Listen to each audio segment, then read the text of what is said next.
Donc, très brièvement, la réforme des ATU, qu'on appelle également ainsi, a été introduite dans la loi de finances de 2021 avec deux grands textes de loi qui sont inscrits dans le Code de la santé publique. Donc, ce qui concerne l'accès précoce, ce qui concerne l'accès compassionnel, et cette loi est entrée en vigueur au 1er juillet 2021.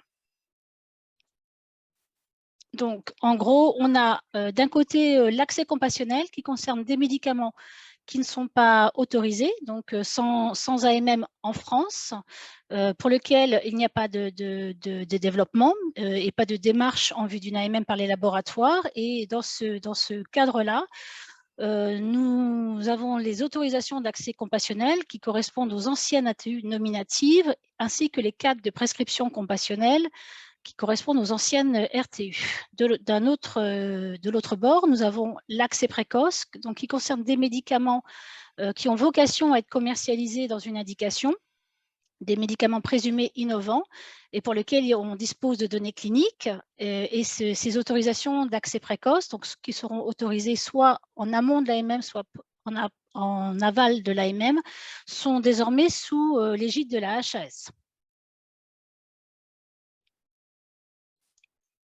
Donc, cette diapositive illustre un peu la place des différents dispositifs en fonction du niveau de développement du produit. Donc, très en amont du développement, les médicaments sont mis régulièrement à disposition en autorisation d'accès compassionnel, en AAC. Puis au fil du développement et je dirais d'une meilleure connaissance du produit, le médicament peut être mis à disposition dans le cadre d'accès précoce, en amont de l'AMM et aussi en aval. Donc, vous verrez, on parlera d'AP pré-AMM et d'AP post-AMM, et possiblement aussi pour des situations hors AMM, donc qui ne seront pas enregistrées au titre de leur AMM par les laboratoires, pas de demande de laboratoire, l'ANSM pourra élaborer des CPC. Donc, si on parle des AAC, donc, je pense que bon nombre d'entre vous ont entendu parler des ATU nominatives. Donc maintenant, on parle d'AAC. Donc, on parle de médicaments sans AMM en France pour des patients atteints de pathologies rares, graves ou invalidantes, sans alternative et ne pouvant participer à un essai clinique. Donc, on a deux types de médicaments disponibles en autorisation d'accès compassionnel. Des médicaments en cours de développement, mais aussi des médicaments autorisés à l'étranger qui, pour des raisons diverses, ne sont pas autorisés en France et qui pourtant répondent à un besoin thérapeutique. Donc, ces AAC peuvent s'accompagner d'un recueil de données en vie réelle lorsqu'il y a un PUT qui est mis en place, et leur prise en charge est automatique. Donc, les AAC sont donnés pour 1 an maximum, mais renouvelables. Et la nouveauté donc, qui a été introduite par cette réforme, c'est que pour les produits qui sont en cours de développement, les laboratoires doivent obligatoirement soumettre une demande d'autorisation d'accès précoce dans les 12 ou 18 mois, si maladie rare, après la première autorisation. Donc, comment faire une demande d'AAC? Donc, les demandes d'AAC sont à l'initiative des prescripteurs hospitaliers, demandes qui sont relayées par les PUI. Donc, dans un premier temps, il faut consulter le référentiel des accès dérogatoires de la NSM, donc, dont je vous ai mis le lien. Donc, on a, au fil du temps, constitué un référentiel qui recense l'ensemble des médicaments disponibles, quel que soit le cadre, que ce soit AAC, AP pour accès précoce ou CPC. Et donc, au sein de ce référentiel, vous retrouvez des informations utiles à la fois pour les prescripteurs, mais aussi les patients. Donc, est-ce qu'il y a des critères d'octroi? Puisque maintenant, les AAC, on parle de critères d'octroi et des critères dans lesquels les AAC sont donnés de façon, je dirais, automatisée. Des conditions d'utilisation, des infos de sécurité. Si c'est un produit qui est autorisé à l'étranger, on peut mettre le lien vers le RCP. Ces AAC, comme je l'ai dit précédemment, peuvent être soumises à un protocole d'utilisation thérapeutique, donc qui rappelle le cadre, quels critères d'éligibilité, quelles données à collecter. Et sur la base de ces données collectées, les laboratoires élaboreront des rapports et les résumés validés par la NSM seront publiés sur le référentiel. Donc, cette demande d'AAC se fait via e-Saturn. Donc, fini les fax. pour ceux qui ont connu les ATU nominatives avant 2019. Donc, c'est une plateforme donc, qui permet de dématérialisation pour faire des demandes d'AAC, avec les informations que vous retrouvez également sur le référentiel, les critères d'octroi. Et si, lorsqu'il y a des critères d'octroi et que la demande est conforme, que le prescripteur s'engage à être conforme aux critères d'octroi, les demandes sont automatiques. Donc, c'est des délivrances très, très rapides d'autorisation d'accès compassionnel, contrairement au passé. Une prescription d'un médicament d'AAC nécessite que le patient soit informé du contexte. Voilà, pour les produits en cours de développement, les incertitudes, les risques d'effets indésirables. Et puis, le prescripteur doit mentionner sur l'ordonnance le fait qu'il s'agit d'une prescription d'AAC. La prise en charge est automatique, il n'y a aucun reste à charge pour le patient.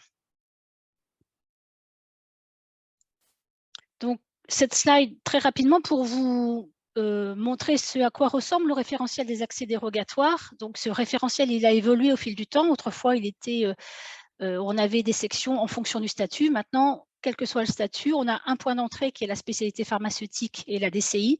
Et quand on clique dans cette ligne-là, apparaît le statut AAC en cours, AP en cours, etc. Donc, il donne des informations sur comment faire la prescription.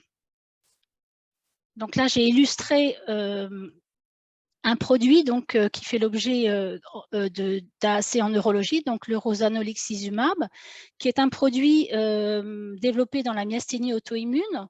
Pour ce produit, il y a eu des critères d'octroi qui ont été élaborés et donc affichés. Et ce produit donc, est soumis à un PUT. Donc, quand vous allez sur eSaturn, vous trouvez ces critères d'octroi. Et si vous êtes conforme à ces critères, la demande est automatique. Et en parallèle, une fois que vous avez votre AAC, vous vous conformez aux dispositions du PUT concernant les fiches. Donc, cette slide illustre, je dirais, le process pour faire une demande d'AAC. Donc, une demande initiale faite par un prescripteur hospitalier, donc via eSaturn, relayée par la PUI de son choix.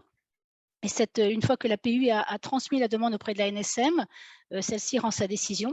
Donc, en cas de refus, celle-ci doit être motivée. Et sur la base, lorsqu'il y a une décision favorable, la PUI peut commander les traitements à l'industriel et suite à ça, dispenser, et le prescripteur remplit les fiches donc, qui sont au sein des PUT. Donc, il y a beaucoup de produits enfin, les produits en neurologie sont souvent soumis à un PUT, donc les données à l'initiation de traitement, de suivi d'arrêt, comme je vous disais, qui feront l'objet de rapports périodiques et de déclaration des effets indésirables quand il y a un PUT, auprès du laboratoire. Ces PUT lorsque la mise en œuvre de ces PUT s'accompagne donc de la nomination d'un CRPV en charge de suivi, puisqu'on parle souvent de produits en cours de développement qu'il faut suivre de près. En termes de bilan, grâce à l'automatisation de eSaturn et de ses critères d'octroi, 85% des demandes sont conformes, ce qui facilite quand même la réponse à cette demande, sachant que depuis le 1er juillet 2021, il y a eu plus de 100 000 autorisations d'accès compassionnel qui ont été octroyées. Il y a quand même 10 produits qui sont au-dessus du lot en termes de nombre, puisqu'ils correspondent à 60% des AAC délivrés. Donc, on a le mitosol, l'Evusheld, qui est un anticorps dans le Covid, et puis l'Epidiolex, qui a fait aussi l'objet de nombreuses ATU nominatives dans l'épilepsie. 400 produits donc, ont été disponibles en AAC depuis le 1er juillet 2021, donc ce qui fait quand même un certain nombre de références.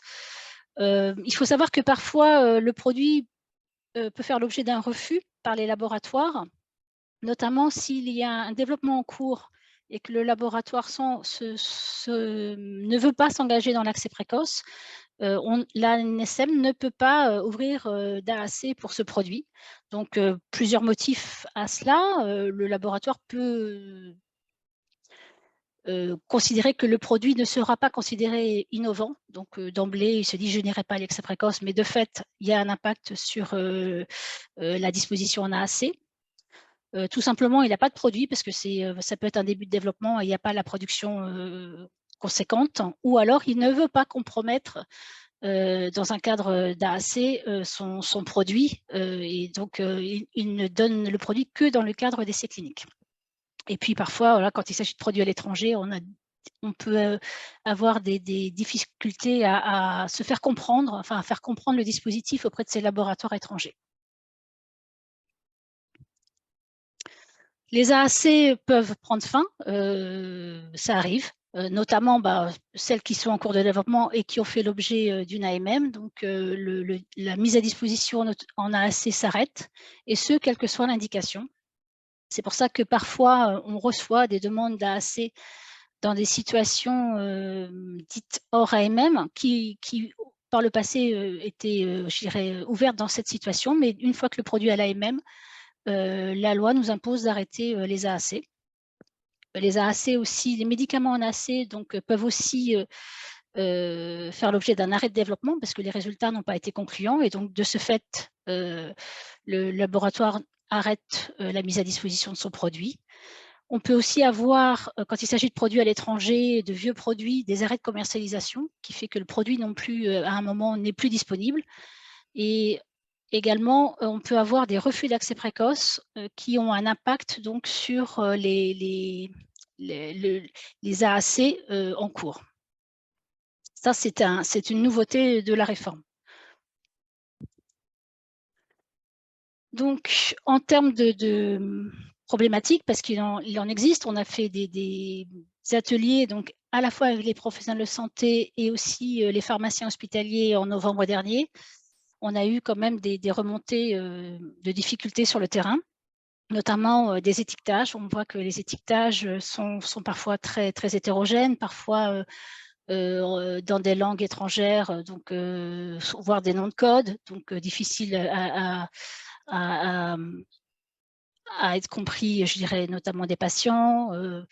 Il y a aussi des difficultés pour les PUI quand il s'agit de nouveaux produits, de trouver le bon interlocuteur pour commander le produit quand il s'agit de produits à l'étranger. On a les difficultés de rupture de stock, pareil, de produits anciens où il faut retrouver une alternative. Donc parfois, ça met un certain temps à ce qu'on identifie une nouvelle alternative. Donc, comme je le disais précédemment, les laboratoires peuvent également refuser de mettre à disposition un produit. Donc, il ne suffit pas que l'ANSM dise oui.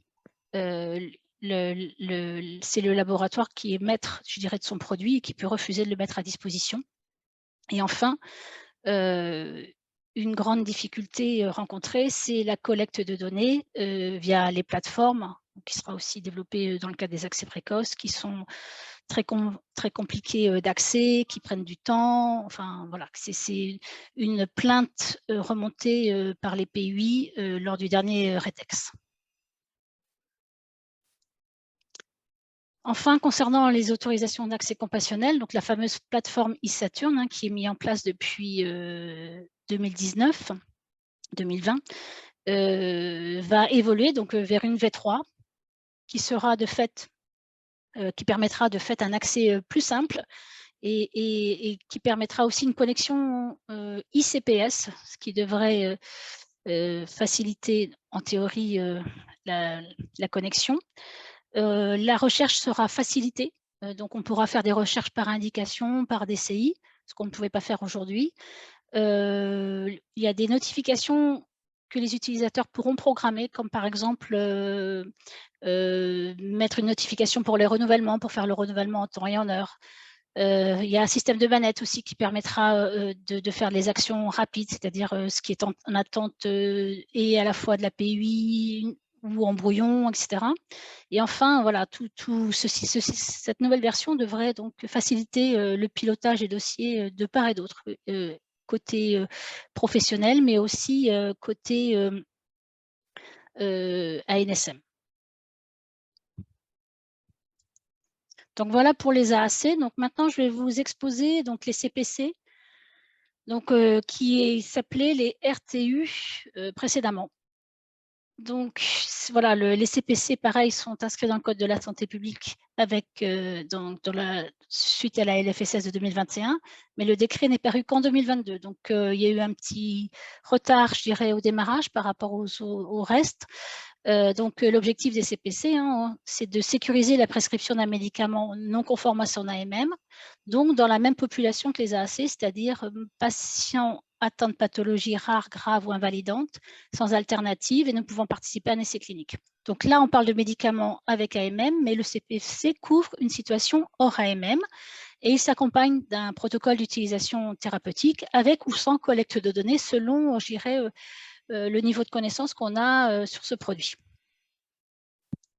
Donc, pour établir un CPC, l'agence s'appuie sur un signalement qui vient de plusieurs interlocuteurs. Donc, ça peut être le ministère de la Santé, l'INCa, les conseils nationaux professionnels, les filières de santé maladies rares.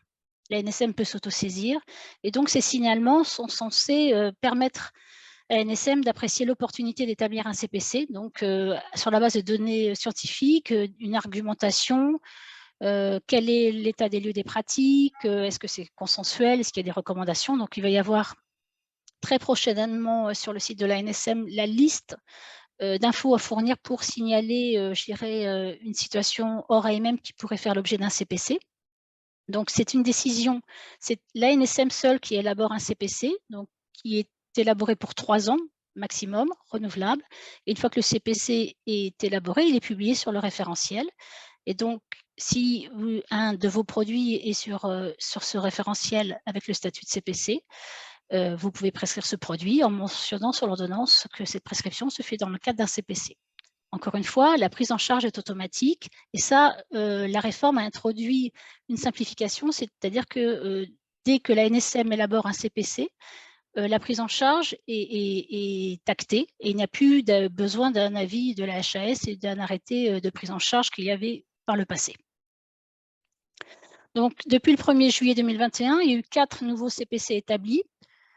Actuellement, on a 28 CPC en cours, dont la moitié dans les maladies rares. Et à titre d'illustration, il y a 2 CPC en euros qui ont été établis. Donc, on a le Verapamil dans l'algie vasculaire de la face, donc qui concerne quelques centaines de patients. Donc, c'est un CPC qui est plutôt effectif. Et puis, le Slénito, donc la forme pédiatrique du circadin, qui donc un CPC qui a été établi dans la continuité du CPC circadin pour certaines pathologies neurologiques à type de syndrome d'Engelmann, voilà, non couverts par l'AMM.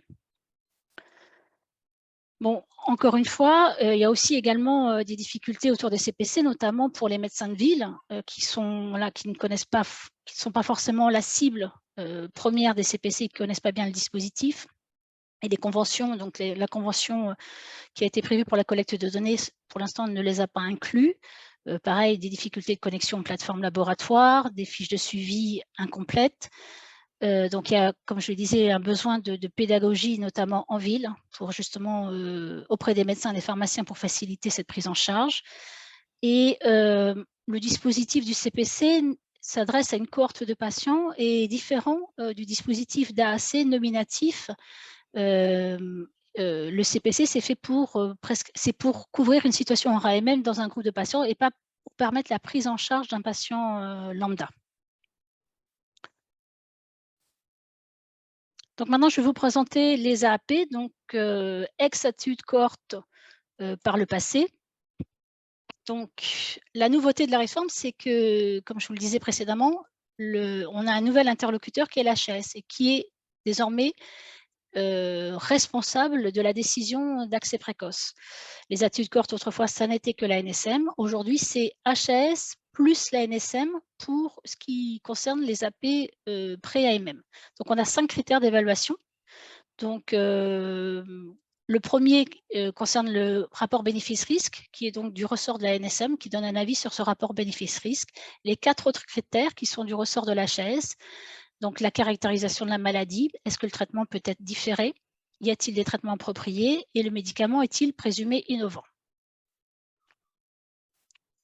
Donc les demandes d'AAP sont à l'initiative des laboratoires, donc la décision se fait par l'HAS avec sur avis conforme de l'ANSM pour les AP pré-AMM. Les délais maintenant sont réglementaires, ce qui n'existait pas autrefois pour les études cohortes. Donc, les délais sont de 3 mois maximum. Et les laboratoires peuvent faire l'objet de rendez-vous pré-dépôt, de faire des demandes de rendez-vous pré-dépôt en amont pour justement étayer leur dossier au mieux. Ces AAP sont donnés pour 1 an, renouvelables, et s'accompagnent, pareil, d'un protocole d'utilisation thérapeutique et recueil de données qui peuvent être adossés à un registre le cas échéant, du type des cartes pour les carticelles et la BNDMR, qui est un projet qui devrait bientôt voir le jour. Donc, ces rapports, la collecte de données permet l'élaboration de rapports de synthèse et de résumés publiés sur les sites internet de l'HAS et de la NSM.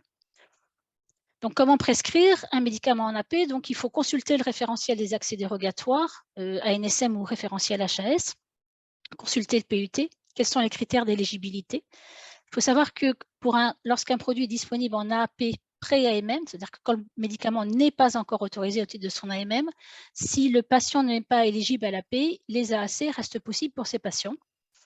Donc, qui dit protocole dit fiche d'accès, de suivi, donc à compléter par les prescripteurs, une information patient sur le contexte de prescription. Donc, l'ordonnance doit comporter la mention qu'il s'agit d'une prescription qui se fait dans le cadre d'un accès précoce, et la prise en charge est automatique et rien n'est à charge pour le patient. Donc, le process est un peu le même principe que le process AAC, sauf que là, la demande se fait, l'interlocuteur, c'est le laboratoire qui vérifie que les critères d'accès sont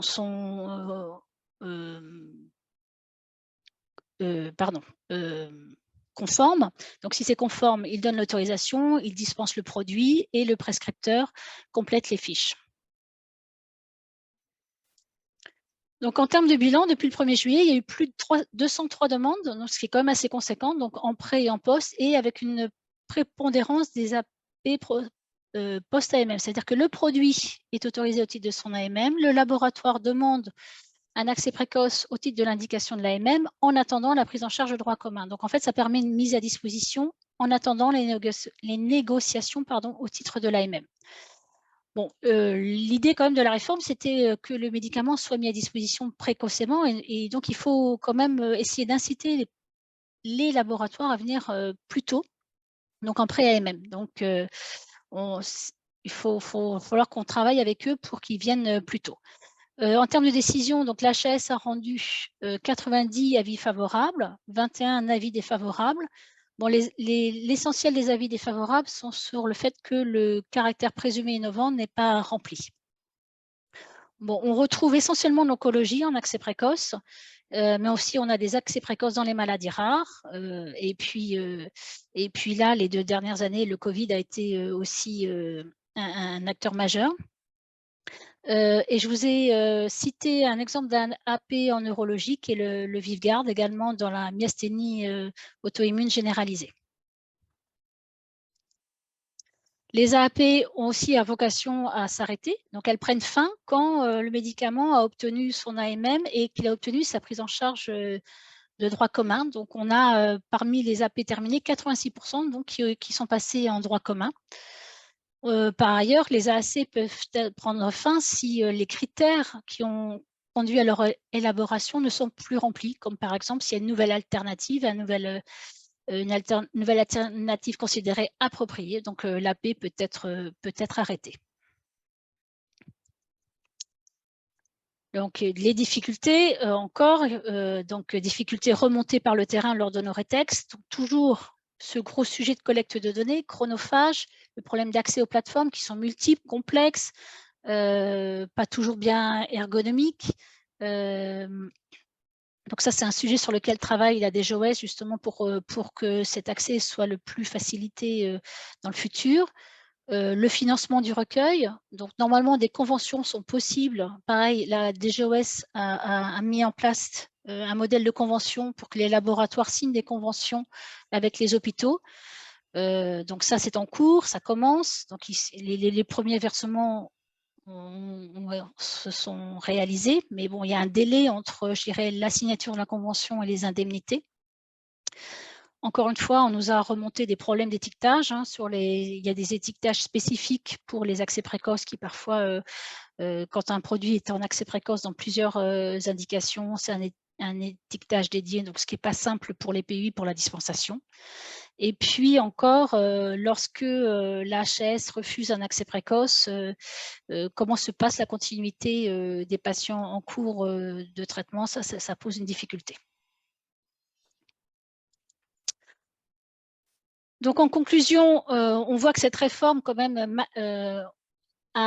s'est inscrite dans la continuité de mise à disposition de médicaments en grand nombre, donc ça, on peut s'en féliciter. Il y a toujours, un grand nombre de médicaments mis à disposition dans ce cadre, beaucoup de patients traités. Donc c'est vrai que là, ces 2 dernières années, le chiffre d'AAC, de nombre de patients traités d'AAC a explosé, voilà, notamment, du fait du covid. On se félicite aussi, de la précocité de mise à disposition, donc par rapport aux autres pays, européens. Donc une analyse a été faite par la direction de la sécurité sociale. Donc les produits sont mis à disposition 11 mois en moyenne avant les autres États membres. Donc c'est un vrai plus. Mais encore, voilà, donc les difficultés, de mise en œuvre, de cette réforme sur le terrain, de fait notamment, voilà, de difficultés à l'hôpital aujourd'hui. On comprend très bien qu'il est difficile de passer du temps à recueillir les données. Donc système encore chronophage, mal valorisé. Et puis, ces données collectées, il faut aussi les valoriser peut-être en diminuant leur nombre. Donc il y a un travail de réflexion sur, les données collectées au travers des PUT, peut-être diminuer leur nombre, simplifier la collecte pour qu'elle soit mieux, utilisée.